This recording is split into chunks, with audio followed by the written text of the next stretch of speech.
Hello students and welcome back to your online economics learning classes. Students, today we will discuss the topic of class 12 money and supply of money. हमने पिछले कुछ दिनों में banking chapter पढ़ा था, जो कि हमारा चैप्टर क्या हो चुका है, कंप्लीट हो चुका है। अब क्या है, उस जो भी उसमें आपने टॉपिक्स पढ़े हैं वो मोस्ट इम्पॉर्टेंट टॉपिक हैं। उसमें से आप कुछ भी स्किप मत करना। Banking chapter most important chapter है एंड आपको वो चैप्टर काफ़ी इंटरेस्टिंग भी लगा होगा। वो हमारा क्या है, उस चैप्टर में से काफ़ी सारे टॉपिक्स हैं जो 6 मार्क्स के पॉइंट ऑफ व्यू से भी आ जाते हैं, हमारे 4 मार्क्स के पॉइंट ऑफ व्यू से भी आ जाते हैं। तो उसी यूनिट का हम मनी एंड बैंकिंग यूनिट हमारी चल रही थी, तो हमारा बैंकिंग चैप्टर तो हो गया कंप्लीट। आज हम करेंगे money and supply of money, ठीक है। इसमें एक ही टॉपिक मेनली इंपॉर्टेंट है, मेजरमेंट ऑफ मनी सप्लाई। लेकिन इसमें क्या है, हमारा आज ही चैप्टर ये क्या हो जाएगा, कंप्लीट हो जाएगा, ठीक है। इसमें आपके टॉपिक्स मेन हैं, वो मैं आपको डिस्कस कर रही हूँ। जो इम्पोर्टेंट टॉपिक्स हैं वो आपको इस लेक्चर में डिस्कस किए जा रहे हैं। देखो, money and supply of money में क्या है, मनी के बारे में बताया हुआ है सब कुछ, ठीक है। पहले बार्टर सिस्टम होता था, कैसे हमारा मॉनेटरी सिस्टम आया, ये सब इसमें बताया गया है। देखो, हमारा इसमें पहला कंसेप्ट आता है हमारा बार्टर सिस्टम। देखो, बार्टर सिस्टम हमारा क्या होता है, बार्टर सिस्टम वो सिस्टम होता है जहां पर goods were exchange for goods के बदले गुड्स को क्या किया जाता है, एक्सचेंज किया जाता है। वो हमारा कौन सा सिस्टम हो जाता है, बार्टर सिस्टम, ठीक है। यानी कि पहले के टाइम पे हमारा कौन सा सिस्टम चलता था, बार्टर सिस्टम चलता था। देखो, बार्टर सिस्टम को हम सीसी इकोनॉमी भी बोलते हैं। सीसी इकोनॉमी मतलब कमोडिटी इकोनॉमी, यानी कि एक कमोडिटी के बदले हम दूसरी कमोडिटी क्या कर रहे हैं, एक्सचेंज कर रहे हैं, वो हमारा क्या होता है, बार्टर सिस्टम, ठीक है। फॉर एग्जाम्पल, फार्मर है, फार्मर ने क्या करी है, वीट ग्रो करी है, ठीक है।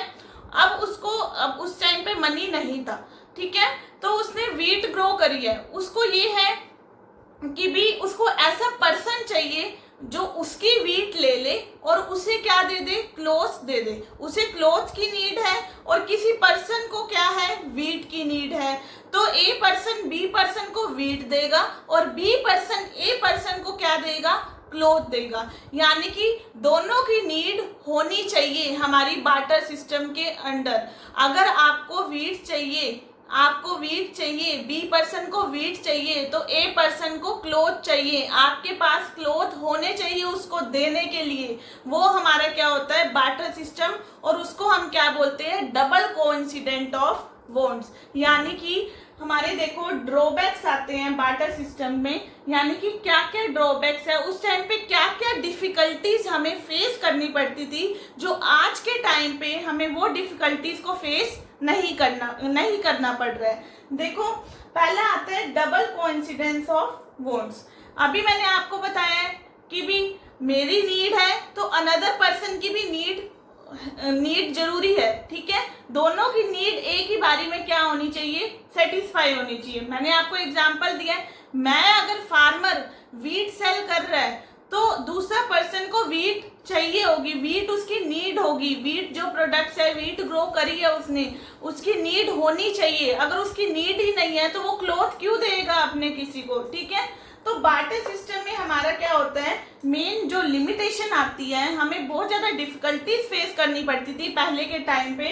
वो कौन सी डिफिकल्टी थी, डबल कोइंसिडेंस ऑफ वॉन्ट्स। दोनों की नीड होना जरूरी है, जो कि बहुत ज्यादा क्या है, डिफिकल्ट है, ठीक है। अब देखो, सेकंड आती है lack of common unit of value. यानी कि बार्टर सिस्टम के अंदर क्या है, हम किसी प्रोडक्ट की वैल्यू भी इजिली डिटरमाइन नहीं कर पाते थे। फॉर एग्जाम्पल, हम क्या ऐसे बोले, कार की वैल्यू हम 2 हॉर्स की टर्म्स में ले लेते हैं, 2 काउस की टर्म्स में ले लेते हैं। हम कार की वैल्यू एक सोफा सेट के फॉर्म में ले लेते हैं। तो हमारे उस टाइम पे क्या था, एक कमोडिटी की वैल्यू को डिटरमाइन करना, ये कमोडिटी की क्या वैल्यू होगी, उस टाइम पे बार्टर सिस्टम जब था वो हमारी क्या हो जाती थी, बहुत ज्यादा डिफिकल्टी फेस करनी पड़ती थी। लेकिन ये सिस्टम हमारा किसने एक्सचेंज कर दिया, मॉनेटरी सिस्टम में। मॉनेटरी सिस्टम में हमें डिफिकल्टी इतनी फेस करने की जरूरत नहीं है। हमें पता है ये कार 5 लाख की है, ये कार 10 लाख की है, ये कार 15 लाख की है। इसी तरह उसकी वैल्यू डिटरमाइन होती है, उसकी क्वालिटी हमें पता चलती है। नेक्स्ट थर्ड आती है हमारी main drawbacks, difficulty in terms of deferred payment. देखो डेफर्ड का मतलब हमारा क्या होता है, फ्यूचर। ठीक है, हमें देखो पहले के टाइम पे फ्यूचर में जो पेमेंट करनी होती थी उसमें भी बहुत ज्यादा डिफिकल्टी फेस करनी पड़ती थी। देखो आज के टाइम पे मैंने एक वर्कर को हायर करा है अपनी फैक्ट्री में, मैं उसको 10,000 रुपये महीना दे रही हूँ, 10,000 पर मंथ उसकी क्या रख रही हूँ, सैलरी रख रही हूँ। मुझे पता है कि मुझे 10,000 महीने के देने हैं उसे, लेकिन उस टाइम पे हमें डिफिकल्टी होती थी हम फ्यूचर में उसको पेमेंट क्या करें। अगर उसने हमें काम दिया है, उसने मेरी कंपनी में या मेरी मतलब कि फार्मर की लेबर ऐसा लेबर वर्क किया है, तो हम उसको क्या दे, तो उस टाइम पे हम क्या दे देते थे उनको, काइंड्स की टर्म्स में उनको प्रोवाइड कर देते थे, गुड्स प्रोवाइड कर देते थे। 2 kg वीट हो गई, 2 kg शुगर हो गई, इस तरह प्रोवाइड करते थे। लेकिन हमारी यहाँ पर बहुत ज्यादा डिफिकल्टी फेस करनी पड़ती थी कि फ्यूचर में उन्होंने जितना काम करा है हम उस अकॉर्डिंग उनकी वैल्यू किस तरह डिटरमाइन करें, उनको किस तरह फ्यूचर पेमेंट दे। लेकिन ये हमारी डिफिकल्टी भी, ये भी ड्रॉबैक हमारी मॉनेटरी सिस्टम ने क्या कर दी है, रिमूव कर दी है। ठीक है, नेक्स्ट आता है हमारा difficulty of storage and transfer of value. देखो बार्टर सिस्टम में क्या था, अगर देखो आज के टाइम पे अगर आपके पास मनी है तो आप बैंक में क्या करा लेते हो, उसको सेव करा लेते हो। आपको पता है आपका पैसा बैंक में क्या पड़ा है, सेव पड़ा है। ठीक है, लेकिन उस टाइम पे क्या होता था, स्टोरेज की हमारी क्या होती थी, डिफिकल्टीज फेस करनी पड़ती थी। वो कैसे, देखो मैंने अगर काम किया है, लेबर ने सपोज करो एक वर्क करा है, उसको बदले में क्या मिला, 2 kg of wheat and 2 kg of rice.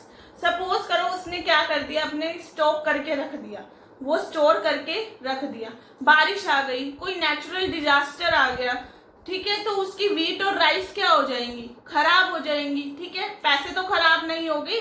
ठीक है, तो यानी कि हमारे क्या होती है, डिफिकल्टी होती थी उस टाइम पे हमें स्टोरेज करने में, और उस गुड्स को एक जगह से दूसरी जगह, पेमेंट को भी एक जगह से अगर हमें दूसरी जगह देना होता है तो आज के टाइम पे हम इजीली ट्रांसफर कर देते हैं, लेकिन उस टाइम पे गुड्स को एक जगह से दूसरी जगह भी ट्रांसफर करना बहुत ज्यादा क्या हो जाता था, डिफिकल्ट हो जाता था। तो ये था हमारा बार्टर सिस्टम। ठीक है, बार्टर सिस्टम अभी मैंने बताया, इसका अनदर नेम भी क्या है, कमोडिटी इकोनॉमी। हमारा जो मेन टॉपिक आता है इस चैप्टर में, मेन जो कंसेप्ट आता है इस चैप्टर में, वो आता है हमारा सप्लाई ऑफ मनी। हमारा सप्लाई ऑफ मनी क्या होता है, ये इंपॉर्टेंट टॉपिक है हमारा, M1 मेजरमेंट आ जाता है इसमें। ठीक है, देखो सप्लाई ऑफ मनी का मतलब क्या होता है, total stock of money held by the public of a country at a point of time. ठीक है, यानी कि जितना मनी पब्लिक के पास है, पीपल, हमारी कंट्री में जितने भी पीपल हैं उनके पास जो टोटल स्टॉक है मनी का, उनके पास जो मनी है वो हमारा किसके अंदर इंक्लूड होएगा, हमारा सप्लाई ऑफ मनी। देखो इसमें देखो, अब देखो गवर्नमेंट के पास भी पैसा होता है, बैंक के पास भी पैसा होता है, वो हम इसमें इंक्लूड नहीं करेंगे। ठीक है, देखो जितना पब्लिक के पास क्या होगा, पैसा होगा, ठीक है, टोटल स्टॉक होगा मनी का, वो हमारा इंक्लूड होएगा सप्लाई ऑफ मनी में। ठीक है, अभी मैंने बताया गवर्नमेंट के पास अगर पैसा है, जितने भी कमर्शियल बैंक हैं उनके पास अगर पैसा है, वो हमारे बैंकिंग सिस्टम है उनके पास अगर पैसा है, वो हमारा इसमें इंक्लूड नहीं होगा, क्योंकि वो तो मेनली हमें मनी क्या करती हैं, सप्लाई करती हैं, वो मनी हमें क्या करती हैं, प्रोवाइड करती हैं। तो इस रीजन की वजह से हम इसमें सप्लाई ऑफ मनी में उसको इंक्लूड नहीं करेंगे। ठीक है, अब आता है मेजरमेंट ऑफ मनी सप्लाई, यानी कि कौन कौन से ऐसे मेजरमेंट है जिससे आप मनी की सप्लाई को मेजर कर सकते हैं। इसका अनदर नेम भी आ जाता है कंपोनेंट्स ऑफ मनी सप्लाई, यानी कि मनी सप्लाई के कौन कौन से कंपोनेंट्स होते हैं। ठीक है, देखो बाकी इसके काफी सारे मेजरमेंट होते हैं। पहला मेजरमेंट है M1 मेजरमेंट, एक M2 मेजरमेंट भी होता है, M3 मेजरमेंट भी होता है, लेकिन आपके सिलेबस में इतना ज्यादा वाइडर कंसेप्ट नहीं है from the point of view of +2 class. ठीक है, आपके सिलेबस में सिर्फ M1 मेजरमेंट ही है। ठीक है, देखो कंपोनेंट ऑफ मनी सप्लाई। पहले तो आपको मनी सप्लाई का मीनिंग पता लग गया कि भी total stock of money held by the public. जितना पब्लिक के पास क्या होगा, पैसा होगा, ठीक है, वो हमारा किसके अंदर इंक्लूड होगा, सप्लाई ऑफ मनी। अब देखो मेजरमेंट ऑफ मनी सप्लाई में, कंपोनेंट ऑफ मनी सप्लाई में हम मनी को किस तरह मेजर कर सकते हैं। देखो M1 मेजरमेंट हमारा पहला कंसेप्ट होता है, ये इक्वल होता है हमारा C plus DD plus OD। ठीक है, C plus DD plus OD। C का मतलब होता है currency held by the public. जितना पब्लिक के पास क्या है, पैसा है। इसके अंदर हम नोट्स भी इंक्लूड करेंगे, इसके अंदर हम कॉइन्स भी क्या करेंगे, इंक्लूड करेंगे। ठीक है, currency held by the public, यानी कि जितने भी नोट्स हो गए, कॉइन्स हो गए, जो पब्लिक के पास है, वो हमारे सी के अंदर क्या होगा, इंक्लूड होगा। सेकंड आता है हमारा DD। DD means demand deposit of public with commercial bank. देखो मैंने आपको पिछले बैंकिंग में भी बताया था, डिमांड डिपॉजिट कौन सी डिपॉजिट होती है, आपको क्लियर हुआ होगा। डिमांड डिपॉजिट कौन सी डिपॉजिट होती है। देखो डिमांड डिपॉजिट वो डिपॉजिट होती है, चेकेबल डिपॉजिट होती है। हम किसी भी टाइम हम अपने पैसे को क्या करा सकते हैं, बैंक से विड्रॉ करा सकते हैं, वो हमारी कौन सी होती है, डिमांड डिपॉजिट। ठीक है, यानी कि जो चेक की फॉर्म में क्या होती है, डिपॉजिट होती है, वो हमारी कौन सी डिपॉजिट होती है, डिमांड डिपॉजिट। अगर आपको ज्यादा कंसेप्ट क्लियर करना है तो पिछले वाले बैंकिंग चैप्टर्स की वीडियो देखो, उसमें ज्यादा मैंने डिटेल में बताया हुआ है आपको। देखो demand deposit of public with commercial bank, यानी कि कमर्शियल बैंक जितने भी हमारी कंट्री में क्या है, कमर्शियल बैंक है, PNB, SBI, मैंने पहले भी बताया हुआ, ये सारे हमारे कौन से बैंक है, कमर्शियल बैंक है। ठीक है, ये जो डिमांड डिपॉजिट है पब्लिक की, वो कमर्शियल बैंक के पास है। हमने चेक की फॉर्म में चेकेबल डिपॉजिट हुई है कमर्शियल बैंक के पास, वो हमारी किसके अंदर इंक्लूड होगी, DD के अंदर क्या होगी, इंक्लूड होगी। अब नेक्स्ट आता है हमारा OD। OD का मतलब क्या होता है, अदर डिपॉजिट। ठीक है, OD का मतलब क्या होएगा, अदर डिपॉजिट। अदर डिपॉजिट में देखो फर्स्ट हमारा इंक्लूड होता है demand deposit with RBI of public financial institutions.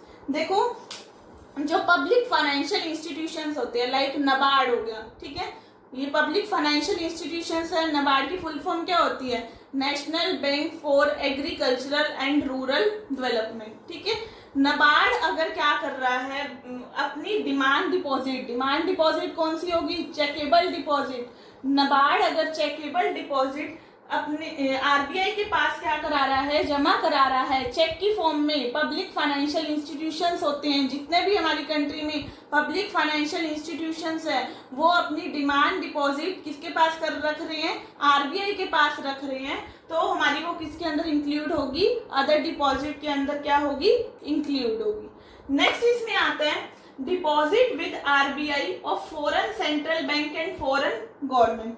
RBI अगर देखो फॉरेन कंट्री का सेंट्रल बैंक और फॉरेन गवर्नमेंट, बाहर की कंट्री की गवर्नमेंट और बाहर की कंट्री का क्या, सेंट्रल बैंक, हमारी कंट्री के RBI हमारी कंट्री के सेंट्रल बैंक में अगर डिमांड डिपॉजिट कर रहा है, तो वो भी हमारा किसके अंदर इंक्लूड होएगा, अदर डिपॉजिट के अंदर क्या होगा, इंक्लूड होगा। ठीक है, नेक्स्ट इसमें आता है demand deposit of international financial institutions, like public financial institutions NABARD वगैरह हो गए, और international financial institutions IMF, international monetary fund, world bank. अगर ये डिमांड डिपॉजिट किसके पास रख रहे हैं, RBI के पास रख रहे हैं, तो वो भी हमारा अदर डिपॉजिट के अंदर क्या होगा, इंक्लूड होगा।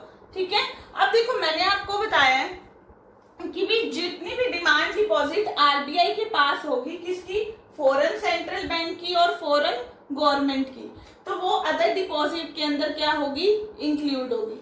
अगर देखो हमारी कंट्री की गवर्नमेंट, ठीक है, और हमारी कंट्री के कमर्शियल बैंक वो क्या कराते हैं, आरबीआई में पैसा डिमांड डिपॉजिट करते हैं, तो वो हमारा इंक्लूड नहीं होगा। वो हमारे सप्लाई ऑफ मनी, हमारी कंट्री की गवर्नमेंट और हमारी कंट्री के कमर्शियल बैंकिंग सिस्टम, पहले भी मैंने बोला है, सप्लाई ऑफ मनी में हमारा इंक्लूड नहीं होगा। हाँ, अगर फॉरेन सेंट्रल बैंक और फॉरेन गवर्नमेंट हमारी कंट्री के क्या करा रही है, आरबीआई में डिमांड डिपॉजिट करा रही है, तो वो हमारा क्या होगा, उसमें अदर डिपॉजिट में क्या होगा, इंक्लूड होगा।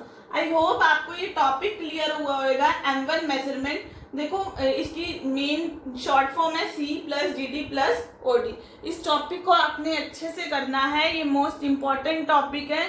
ये 1 मार्क्स में भी आ जाता है, M1 मेजरमेंट किसके इक्वल होता है, या इस तरह आ जाता है कंपोनेंट्स बताओ मनी सप्लाई के कौन कौन से कंपोनेंट होते हैं। तो हमने M1 मेजरमेंट ही लिखना है उसमें, और उसमें ये सब हमने एक्सप्लेन करना है। ठीक है, आपको ये टॉपिक क्लियर हुआ होगा। ये हमारा जो money and supply of money है, ये बैंकिंग यूनिट है, मनी एंड बैंकिंग यूनिट, उसमें उसी का ही पहला पार्ट है। ठीक है, आई होप आपको ये वीडियो अच्छी लगी होगी। अगर आपको ये वीडियो अच्छी लगी है तो इसको ज़्यादा से ज़्यादा लाइक करें और मेरे चैनल को सब्सक्राइब करें एंड अपने फ्रेंड्स को इसको ज़्यादा से ज़्यादा शेयर करें। Thank you everyone.